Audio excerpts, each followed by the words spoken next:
What is going on, guys? Matt Downs with Daily Grind Fantasy Sports to help give you the edge for the 7-game NBA slate. If you guys want to be entered into the $25 giveaway, please like, subscribe, and also comment your favorite GPP option on this slate. If you guys are brand new to this channel, we provide both free and paid content for all daily fantasy sports across all sports. If you could please show your support by hitting that subscribe button, notification bell, and of course smashing that like button for all our future NBA content. If you would like to know more about becoming a better DFS player and taking down that big GPP, head over to www.patreon.com/DGFantasy for more information. Now is the time to sign up for Patreon because, as you guys know, Patreon resubscribes on the first of every month. It just restarted. So if you want to grab the full value of what we have to offer on Patreon, sign up today. On Patreon, we give advanced cheat sheets for all DFS sports on Draftkings. These cheat sheets include updated projections, ownership, and our overall favorite plays from slate to slate. We take it a step further by teaching you how to play fantasy sports like a shark,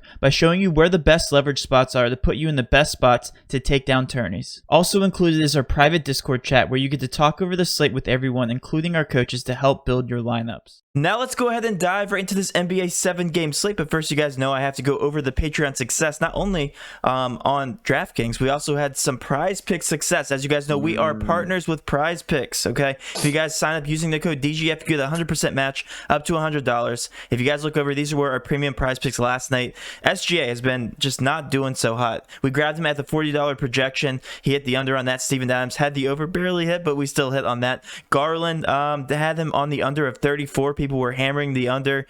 Came in at 14.4 points. That wasn't fun to watch. And Markelle Fultz was kind of a lucky prediction because everybody got ruled out the last second. We expected Ross to play, which is why I had the under on him. So we had the luck on our side with that last one. Hit the under on 32. Nonetheless, had a great night overall. We had a takedown here. Got third place out of 588 people. One of our coaches, $55 into 286. We had another winner here, $145 won on the night, and then always Elite. One of our coaches, you guys all know our coaches over there. TJ, me, and Elite are killing NBA. Hit the cash line, won $1,212 overall on the day. So let's switch gears here to this new NBA slate. We have a crazy slate. Right now, we don't have too much injury news to look at, but we know there's a lot of pending injury news. So we're going to keep our eye on pretty much every single game. Literally, we have some pending injury news here with Memphis, with Grayson Allen. We have Minnesota officially out with Karl Anthony Towns and Kogi Noel. Michael Porter is also out for Denver. For San Antonio, LaMarcus Aldridge is questionable. That will shake up things in San Antonio. All the price tags are a little bit higher, though. We will pay a visit to that team here in a little bit. With Dallas, we have Doncic, who's technically questionable. It is a bruised thigh, so he should play. But if he is out, well, guess what, guys? Load up on the Mavs, so we will talk about that a little bit later on if Doncic is ruled out. Chicago, everybody's out. The same injuries there. Markkanen's still out. Satoransky. With the Clippers, Marcus Morris is still out. And then last but not least, we have the Portland Trailblazers with Rodney Hood officially out. Same thing with Zach Collins. So let's start out, TJ, going game by game. We're going to start out with the fireworks here with the Washington Wizards and Brooklyn Nets. Any team playing the Nets is going to be in a pace-up spot. Where are you looking in terms of the Washington Wizards today, if you are? So for the Wizards, in terms of cash, Matt, I don't really have too much interest. The price tag on Russell Westbrook has come up. He is officially north of 10K for the first time in 4 games. Going up against KD, though, so we could definitely see him turn into a somewhat of a chalky play, I guess. Rue is back, so I think that ate into the usage of guys like Denny, Bertans, even Thomas Bryant a little bit, who I still think is a little bit cheap at 6,600, but I don't have any cash plays over here from Washington. None at all, even though you see fireworks in this game. Is it 239.5 over under? I like that Beal 9,100 price tag, even with Westbrook. So I guess I'll have to keep an eye out on that. But right now, I think all these guys are pretty priced appropriately. Yeah. But yeah, some cash plays could definitely turn up from Washington throughout the day if we get some other injury news. But right now, I think I'm going to hold off. I do think the ownership on Thomas Bryant's going to be a little bit higher than we expect just because, you know, Brooklyn bigs are always trash. And right now he's at $6,600. He's had a really good stretch, TJ. So I do like the matchup here. And I think, you know, as a last minute piece, I don't hate him for cash. But again, we have to see what the ownership looks like on the Washington Wizards. Switching over to the Brooklyn Nets, though, we have some good value plays here. Where are you looking in terms of value and just stud play here for the Brooklyn Nets? So I think I would be going back to the well with KD at 9,300. I still think that's too cheap for him. And again, a really high over under currently set at 239.5, opened up at 242.5. So, obviously a letdown last game against Atlanta in terms of points. When KD was 8,400, that game was what, 139 to 141 or whatever it was. Yeah. We were I think it hoping was higher than something that. similar.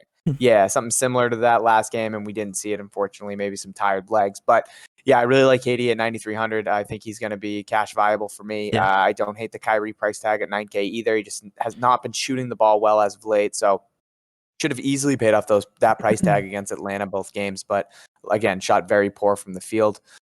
So those are the two guys that I'm looking at. TLC, I know we talked about him before. Yep. The stream, 2 games starting against Atlanta, playing alongside KD and Kyrie, the usage and just the opportunity hasn't really been there opposed to him coming off the bench or playing without them. But it is a really cheap price tag at 3,300. So I think he could fall into the mix potentially. But right now, I really like KD and I really like Kyrie in this matchup. Yeah, $3,300 is just really, really cheap for TLC in general. I get that he's starting, but he could end up seeing some good starter minutes. And again, it's the highest paced team on the entire slate at a 123.75 projection right now in Vegas. We have to see how that moves throughout the day. All right, so let's move on to the Lakers here. We have LeBron James technically questionable, even though he's been questionable the last 3 games. Same thing with Caldwell Pope. He's also questionable. So if LeBron James does sit, I think the obvious play, we don't have to talk about this any longer. Anthony Davis at $9,700 isn't a smash spot. He's actually not that bad. He didn't have that bad of a price tag in general, but with LeBron James being out, all the usage goes to Anthony Davis. Are you looking at anybody else on this team, TJ? Yeah, if LeBron sits, I think that brings a lot of guys into play like Dennis Schroeder, Kuzma, but I fully expect him to play. He's been dealing with his ankle for a couple games. He's yet to miss. So I expect him to be good to go against Memphis. We have some really high spreads on the slate, Matt. We didn't even talk about the Nets. They're 9-point favorites against Washington. The Lakers are 11-point favorites right now against the Grizz. We got Denver 9-point favorites against Minnesota. So some definitely potential blowouts here, especially on these earlier games. But yeah, when it comes to the Lakers in terms of cash, I don't really have any interest currently. If KCP does sit, I think that could potentially open up some value. That's some minutes. Somebody else would have to jump into the starting lineup for him at the 2. So we'd have to keep an eye on that. But yeah, in terms of cash, I'm all set on these guys. I like that LeBron price tag at 10-1 going up against Memphis, but I just don't know if I'll get there tonight. But I think he's an interesting play. But yeah, nothing really interests me for cash. Yeah, right I think now. strictly GPP right now, unless LeBron James is ruled out, of course. All right, let's switch over to the Memphis side. A lot of pending injury news. Grayson Allen, one of them. Ja Morant, Jackson, Tillman, Porter, Winslow, and Tully are all expected to be out, if I'm not mistaken. So all the price tags are very high on these guys, as expected, just based on what the pictures looked like recently. Do you have any interest in these guys? I believe this is going to be a pace down spot for Memphis. Mm-hmm. Yeah, no, definitely a little bit of a pace down spot here. It looks like D'Anthony Melton's going to be back in the mix, so that definitely affects some guard minutes to guys like Desmond Bane, Tyus Jones. We're still pending Grayson Allen, so if Grayson Allen is in, they could have almost a full roster for their guards, obviously, besides Ja Morant, who's going to be out for a while. And Jaren Jackson has yet to make his season debut. I have some interest in guys like Kyle Anderson and Dylan Brooks. I still think they're a little bit undervalued with Ja off the floor. Both of them looked fantastic against Charlotte as well. So I don't know if that's recency bias, but I really do like what I saw from them last game. Again, it is a tough matchup against the Lakers, and they are 11-point dogs. So more of tournament plays for me. I don't really have any cash interest right now in Memphis. Yeah. We'll have to wait and see what's going on with Grayson Allen too. Yeah, no tournament, no cash options for me here. Strictly tournament plays, and I'd still limit my options even if I was picking from these guys. Again, with Melton back, low over-under just doesn't scream that the best tourney plays to me. All right, let's go ahead and move on to Denver here. Denver, we have an absolute smash spot. We made Jokic the thumbnail just because, he's going against Naz Reid, guys. That is probably the best matchup you'll see all season long. And he's in a good spot. We have Michael Porter Jr. out, so you only think that will positively impact Jokic and guys like Jamal Murray, Monty Morris. Where are you looking in terms of cash for this team if you are? Yeah, I think Jokic is going to carry a high amount of ownership tonight. He was in foul trouble last game against Phoenix, so he didn't see his normal 35, to 40-minute range. He only played 30 minutes, so I think the fantasy points were a little bit down. He actually didn't eclipse 50 DraftKings points, which was the first time all year, and I solely blame that on the foul trouble for the big guy. But yeah, going up against Naz Reid, he is in a smash spot at 10-6. I think I'm going to make him a priority in terms of cash as of now. I really hope this game can stay competitive, because if it does, I think Jokic can easily go for 70 DraftKings points tonight. Especially with Michael Porter out. He's a 1.63 fantasy point per minute on the year so far with Michael Porter off the floor. So I really like him at 10-6 as a spend up spot. I also like Jamal Murray. Unfortunately, it is kind of a smaller sample size, Matt, and it might be skewed a little bit because last game he did play 40 minutes and he went off for 48 DraftKings points. But in an 86-minute sample size for Jamal Murray this year with Michael Porter off the floor, he gets a 2.6% usage bump. He's averaging 1.19 fantasy points per minute and a 27.8% usage rate, which rates out the highest on the team. So I think Jamal Murray could potentially be in play as well. I'll have to wait to see what his ownership is, but definitely could be a really good tournament play if he's not carrying that bulk ownership that we're looking for cash. Will Barton definitely in consideration at 5,400, just because Michael Porter's off, and that price tag is very cheap. And then another guy I really like is Paul Millsap. He gets a 5% usage bump with Michael Porter off the floor. Yep. He's a 0.95 fantasy point per minute, rates out to a 6.2 on our sheet. So I think he might be a decent last piece in cash. Again, somebody that needs to stay out of foul trouble as well. So I think there are some cash considerations here. I think there's some good plays for Denver. I just do get worried about a potential blowout. Yeah, that blowout will definitely, screw up all these guys' fantasy production. But again, one thing we always say here is don't count on the blowout. It will end up screwing you. Obviously, the upside on these guys are tremendous, so play them in cash, especially if the ownership is high. I expect the ownership will be high on guys like Paul Millsap, Will Barton, and Jokic. I think Jamal Murray will fly a little bit under the radar just because he's not as obvious. And again, the stats that we're looking at are only at the beginning of the season, so I think that he becomes a very good GPP option. But yeah, completely agree with you here. Jokic, Barton, and Millsap are all great cash options as of right now. Let's switch over to the Minnesota side. We still have Cat out and my boy Naz Reid. Just strictly offense. That's what we love to see from a fantasy perspective. $5,500 ends up becoming a not that bad of a value here on our sheet, but also he's going against Jokic, so not that good of a matchup here for Naz Reid. Do you have any interest in any of these guys? D'Lo was Mr. Chalky on the last slate, but screwed pretty much everybody. So bad. I can't believe I fell for that. Yeah, $7,400. His price tag did come down. So do you have any interest in any one of these guys? Yeah. So Matt, you just mentioned that we always say be wary of blowouts. You can't predict them, even if guys are in high spreads. But yeah, I still think that Minnesota is going to be prone to a potential blowout, especially with Cat off the floor. The 3 games without Cat, they've gotten blown out in each of the 3 games, which has affected all the minutes for these guys, especially in the fourth quarter. So yeah, I do have interest in Naz Reid just because of the production that he has had off with Cat off the floor. He's a 1.06 fantasy point per minute. So I could see him as a potential last piece in cash. I think he's going to carry some sort of ownership tonight. Again, I am worried about the blowouts and how bad he is defensively. He could easily get picked apart by Jokic tonight, and we could only see him play a potential 20 minutes. But I think the upside is there, and I think he will carry some sort of ownership tonight. But besides that, I mean, I could see a D'Lo bounce back game potentially, but he's just, I don't know. I'm not interested in him even at 7,400. I like Malik Beasley a lot more at 5,900. But yeah, for cash, I think I'm all set on these guys. Culver's a guy that's been sticking out to me at 4,100. I think that's really cheap. He hasn't been playing too well. Rubio's another guy that the price tags are so cheap, but just the production has been brutal for these guys, especially with Cat off the floor. So again, I think they're in trouble again tonight, potential blowout. If I am going anywhere for cash, I think it's looking like Naz Reid for me right now. To kind of piggyback off of what you said here, because of the spread, all these guys' fantasy production have been so low if you look at just all of the game logs. But again, the past 3 of them have been blowouts. So if they do keep this close, I think that all these guys are very intriguing in tournaments. So if you find a very low price or a very low ownership rather on somebody like D'Lo, $7,400 for a guy that's that's could potentially be sub 10%. Definitely love the upside there on all of these guys. Ricky Rubio, Naz Reid, Culver, D'Lo, Malik Beasley that you just talked about. Yeah, all these guys have very low price tags, and I love them if this game does stay close. The Rubio price tag is insane. He was mid 7K on Phoenix last year, and now he's 5K. It's like he's not motivated anymore, but I get it. That situation, trash team. I don't blame it. Yeah, for sure.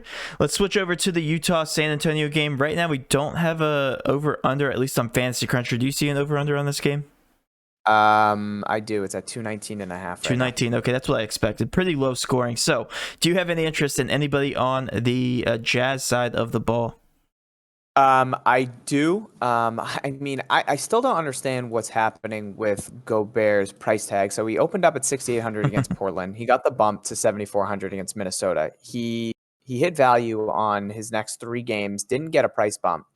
He has one bad game against the Clippers, and now his price tag comes down $300 or $200. So I mean, I still think Rudy Gobert at 7,200 is undervalued, especially going up against the Spurs. I think he'll have a decent matchup, especially if Aldridge sits going up against Podol and Eubanks. But again, Aldridge being questionable is something that we 100% have to keep an eye on. Donovan Mitchell was a guy that was 6,800 last week, and not last week, 2 days ago, excuse me, 2 days ago. against the Clippers. And a lot of people were on him. He carried a bunch of ownership at 6,800 and still just did not perform. It was the Mike Conley show. So I don't really have any interest in these guys in cash right now, Matt. I think there's some good tournament plays. If I am going anywhere, I'm going back to the well with Rudy Gobert. He's a guy that I've rostered, I think, at 4 and 5 nights. I actually didn't roster him against the Clippers, luckily. But yeah, I think he's still way too cheap at 7,200. So whenever you play Rudy Gobert, he does well. All right, guys, and if he's and I didn't take him against the Clippers, and he had a bad performance, so I got lucky there. And you're rostering him tonight? I don't know if I'm rostering him tonight, but the price tag at 7,200 sticks out. Again, if I go Jokic, it might be tough to go a Jokic Gobert build right now just because it takes up my center and util spot. Right. I haven't tinkered with my lineups yet, but it's definitely a possibility. So keep in mind, Rudy Gobert was in foul trouble last game. Only played 24 minutes, so that could be the reason why he didn't have a good game. Obviously, $7,200. Now I do like that price tag, and in a good matchup, especially if LaMarcus Aldridge does sit. Jacob Hurtle has been just exposed to begin the season. Yeah, every single time he's played, he's gotten absolutely bundled. Every single time he's played. So, but if you want to talk about the guard play, it's been sensational for the San Antonio Spurs. We have Keldon Johnson on an absolute tear. Yeah, did very, very well. Playing a lot of minutes too, and only took 11 shots. So if he's doing that with only 11 shots, I really do like him just in general for tournaments. But do you have any interest, assuming that LaMarcus Aldridge does sit? If he doesn't sit, all of these guys will be very high priced, in my opinion. We still have Derek White out. I get that, but if we're looking at guys like DeJounte Murray, $6,700, it's in that range where it's a little awkward. Could end up just being a GPP option. Same thing for DeMar DeRozan. His price tag is coming up. We expect him to be around the 8K range, which is what we're used to seeing him at. What are your thoughts here for the San Antonio Spurs? So Derek White made his season debut, and now next game he sits. So we have Derek White out. We have to pay attention to Aldridge. I mean, if Aldridge is out and Derek White is obviously sitting, I'll have a lot of interest in DeMar DeRozan. I think he'll be undervalued at 7,500 with those two guys out. A guy that could definitely eclipse that 50K, that 50 DraftKings mark. So I would have interest in DeRozan. I would probably have interest in DeJounte Murray too. Derek White not eating into his minutes a little bit. Could see maybe 32 to 34 if it's a competitive game, which he did see against the Lakers. Played 32 against the Pelicans as well. So I think he'd be on the table at 6,700. But again, it's too tough to say. We have to see what's going on with Aldridge, if he's going to miss his 3rd straight game or not. And then we're going to have to go from there. But I think Derek White being out does free up guys like DeJounte Murray a little bit and Lonnie Walker. But yeah, if Aldridge is out right now, I can tell you I'd probably lock in DeMar DeRozan. Yeah, I can completely agree with you. I'm not going to repeat anything you just said. Not going to waste anybody's time. Let's move on to Dallas here. We have Doncic, who is questionable. We have Porzingis, who obviously is out. If Doncic is out, what are your thoughts on this slate? How does this turn the whole slate around? I mean, you're taking a guy that garners 35 to 40% of the usage off the floor for Dallas, and especially with Porzingis being out to start the year, it's definitely going to make some things interesting, Matt. I feel like a guy like Jalen Brunson might sneak into the equation. For sure. If Luka sits and we're seeing Jalen Brunson at 3,300, a guy like Trey Burke could see a huge uptick in minutes. Josh Richardson would become a fantastic play at 5K. Like I just said, Trey Burke at 3,400, Brunson at 3,300. I mean, all these guys would most likely become cash viable because they are so cheap in terms of their pricing. But yeah, that's if Lucas sits. So it's probably a pipe dream, but we'll definitely have to monitor him throughout the day. We'll save that for the live stream. Yeah, I think some of those cheap guards for Dallas would become cash chalk.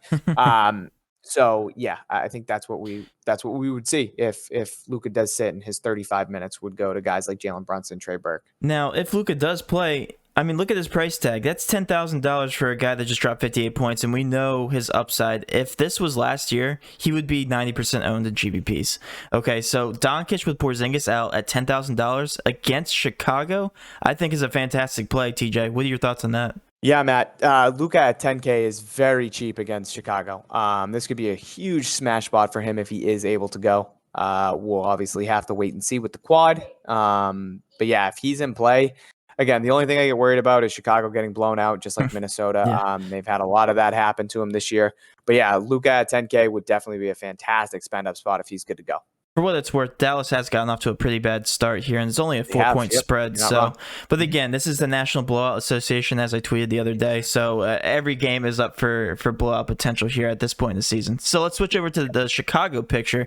I actually do like some of the price tags in a lot of these guys. Again, if Luka does sit, I like them even more. Zach LaVine at $7,300. We still have Markkanen, Satoransky, Hutchinson, and Ryan out. I'm not even going to try to pronounce your name. I know that you're really good at it, but I am not. Yeah, nope. That's not the word I'm going for. So Kobe White at $6,200 at 36 minutes. I feel like he plays so many minutes at this point in the season. Otto Porter Jr. averages 1.21 fantasy points per minute at $6,200 as well. I think all these guys are going to fly a little bit under the radar. What are your thoughts here on Chicago? Yeah, I think Thad Young's the guy that sticks out to me, a guy that we talked about last game, Matt, when they played the Bucks at 3,500. I think he's pretty cheap at 3,900, so I wouldn't mind him as like a last piece in cash.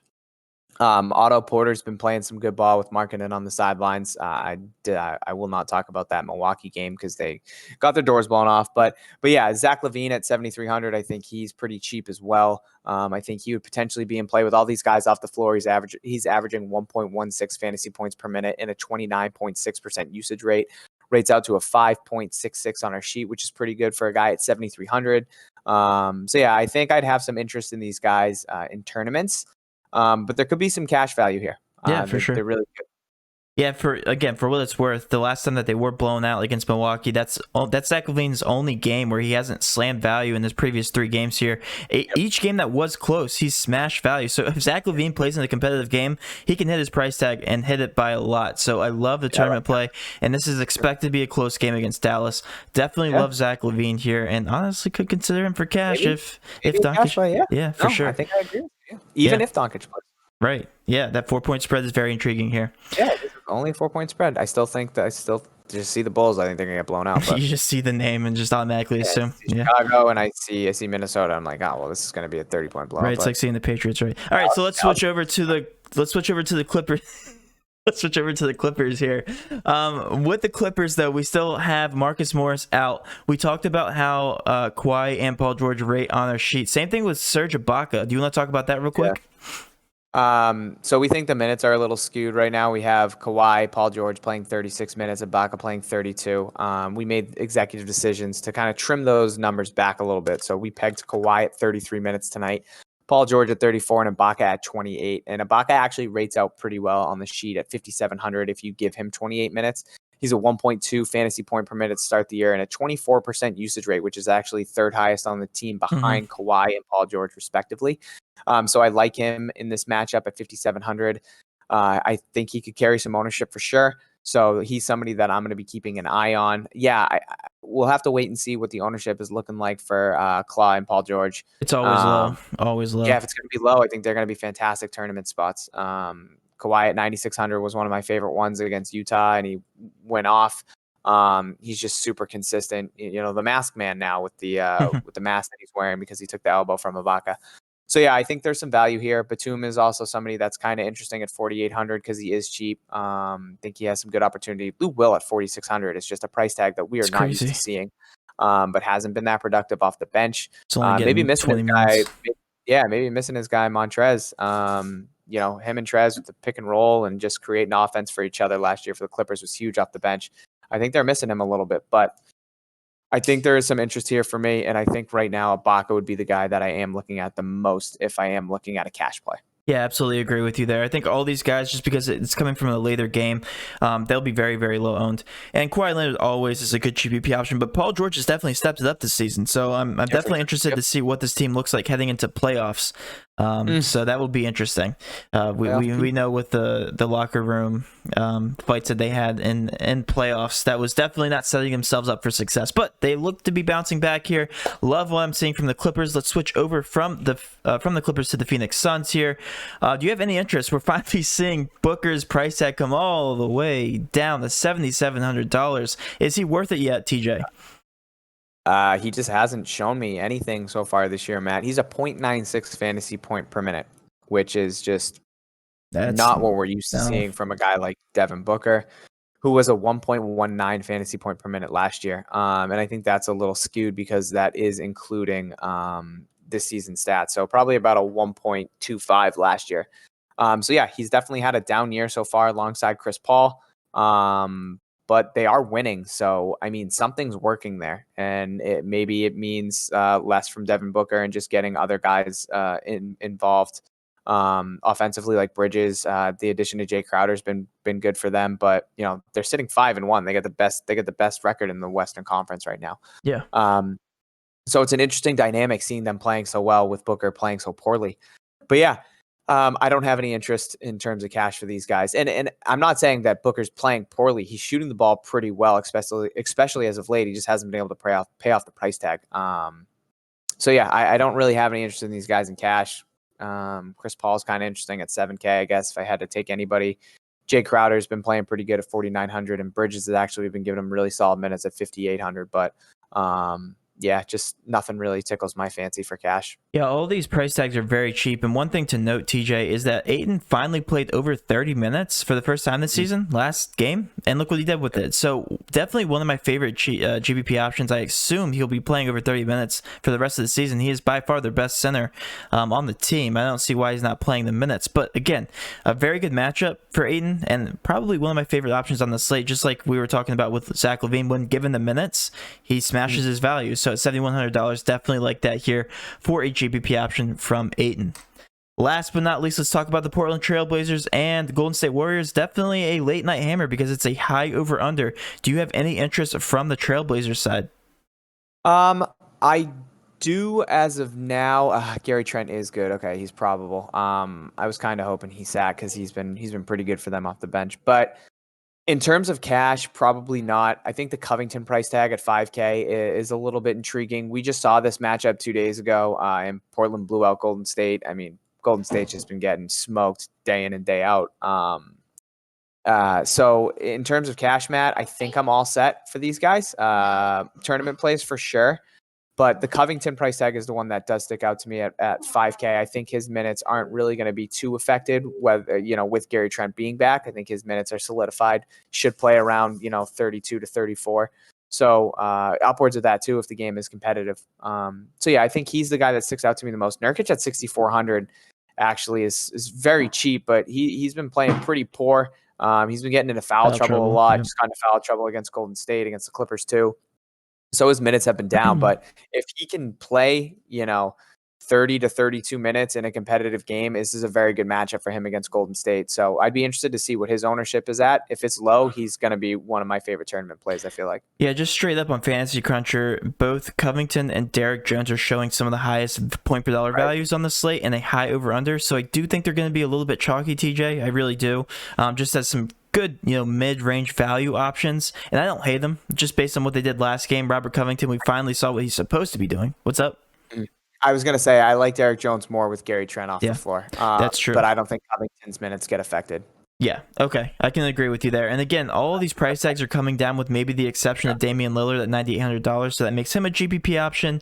McCollum's still up there at $8,400. We know he's so hit or miss at that $8,400 price tag, but has been doing pretty well. So good mix of GPP and cash options on this team. I didn't even talk about Melo. We know he's always a GPP option. He actually did pretty well with the minutes given in the last game. So yeah, he did. Let's switch over to the Golden State Warriors. I want to talk about Steph Curry because, man, this guy, when he is given the minutes, man, and when it isn't a close matchup, he hits value every single time, and nobody's talking about him. Nobody's talking about him just because he's on this horrible team, horrible roster for him. What are your thoughts here on Steph Curry, maybe potentially in cash? Yeah, I mean, he rates out pretty well on the sheet. He is cheap at 9,400. He just really hasn't gotten those fourth quarter minutes. He's been playing a lot of minutes, regardless of them Yeah. getting blown out or not. But yeah, in a game where he can actually close out in the fourth, he's been able to pay off that price tag. That mid 9K range. I think right now my choice is between him or KD. I lean KD a little bit, but again, if this game can be, it's only a 5-point spread.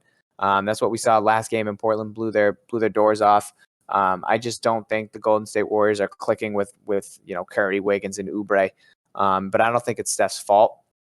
But yeah, at 9,400, I think he's going to carry some ownership, Matt. So I could see myself using him in cash. But again, there are other spend ups like KD, like Jokic tonight, Luka if he's good to go. So I don't know if Steph falls by the wayside. And again, if his ownership is down, I think he's in a fantastic spot as a tournament play. Just watch him and Dame chuck up 30-foot threes all night. Can't So wait. we'll have to see the ownership, but I do have my eye on Steph. Besides that, I do like Wiseman at 5,200. The minutes have come down a little bit. He needs to stay out of foul trouble. With Draymond being back in the picture, I think that could affect his production a little bit. But yeah, I think Steph's the one guy I am looking at 9,400. I'm excited to see his ownership. Yes, that's probably the only guy I'm looking at. Like I said, with this being the last game on the slate, his ownership will be lower than we think. I'm going to assume below 10% ownership just from the late night hammer here. And I do really like him in this spot. I'm not going to talk any more about Steph because I'm going to repeat everything you just said, guys. That will end our video. Guys, come out to the live stream. We had 380 viewers last live stream, the most we've ever had. So we are a growing community. Come be a part of it. If you guys want to see more of our content, please like, subscribe to this channel. With all that being said, guys, have a great rest of your day, and let's cash.